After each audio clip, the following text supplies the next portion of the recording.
আইপিএলে গতকাল ম্যাচে বাংলার মুকেশ কুমার 14 রান দিয়ে নিয়েছেন 3টে উইকেট।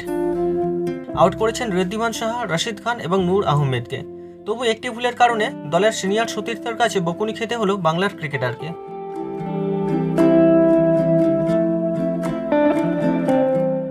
গুজরাট টাইটান্সের ইনিংসের অষ্টম ওভারে বাংলার জোড়ে বোলারের ওপর রেগে যান কুলদীপ যাদব।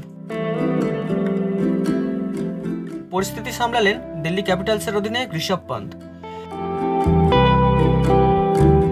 গুজরাট ইনিংসের অষ্টম ওভারে বল করছিলেন কুলদীপ। তখন শুভমানদের রান 4 উইকেটে 43। গুজরাটকে আরও চাপে ফেলে দেওয়াই লক্ষ্য ছিল দিল্লির ক্রিকেটারদের। কুলদীপের একটি বল রাহুল তেওয়াটিয়া 1 রান নেওয়ার জন্য দৌড়ন। 1 রানের বেশি হওয়ার কথাও নয়, সেখানে ফিল্ডিং করছিলেন মুকেশ। তিনি বল ধরেই ছুড়ে দেন নন স্ট্রাইকার প্রান্তে। কুলদীপ বল ধরতে পারেননি, আর একটু হলে ওভারথ্রো হয়ে 4 রান পেয়ে যেতে পারত গুজরাট। তাতেই মেজাজ হারিয়ে ফেললেন কুলদীপ, চিৎকার করে মুকেশকে পাগল বলেন। কুলদীপ রেগে গিয়েছেন দেখে ছুটে আসেন অধিনায়ক ঋষভ পান্ত, দলের অভিজ্ঞ স্পিনারকে শান্ত করেন। পরে কুলদীপকে হাসতেও দেখা যায়। মুকেশের ওপর কুলদীপের রেগে যাওয়ার ভিডিও ভাইরাল হয়েছে সমাজ মাধ্যমে।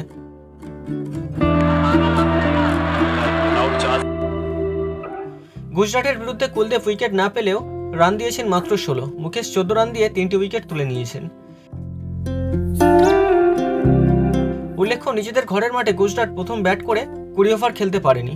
17.3 ওভারে সবকটি উইকেট হারিয়ে 89 রান করে, যা 2024 আইপিএলে কোনো দল দ্বারা করা সর্বনিম্ন স্কোর। গুজরাটের ইনিংসে সাই সুদর্শন, রাহুল তেওয়াটিয়া ও রশিদ খান ছাড়া আর কেউ 2 অঙ্কের রান স্পর্শ করতে পারেননি। দিল্লির হয়ে বল হাতে খালিল আহমেদ ও অক্ষর প্যাটেল 1টি, ট্রিস্টান স্টাবস ও ঈশান্ত শর্মা 2টি এবং মুকেশ কুমার নিয়েছেন 3টি উইকেট। জবাবে দিল্লি ব্যাট করতে নেমে মাত্র 8.5 ওভারে 4 উইকেট হারিয়ে জয়ের জন্য প্রয়োজনীয় রান তুলে নেয়। গুজরাট টাইটান্সের এই পরাজয়ের পর 7 ম্যাচে 3 জয় ও 4 পরাজয়ে 6 পয়েন্ট নিয়ে পয়েন্ট টেবিলে সপ্তম স্থানে অবস্থান করছে। অন্যদিকে একই জয় পরাজয়ের সমীকরণে 6 পয়েন্ট নিয়ে রান রেট ভালো থাকার কারণে পয়েন্ট টেবিলের ষষ্ঠ স্থানে অবস্থান করছে দিল্লি ক্যাপিটালস।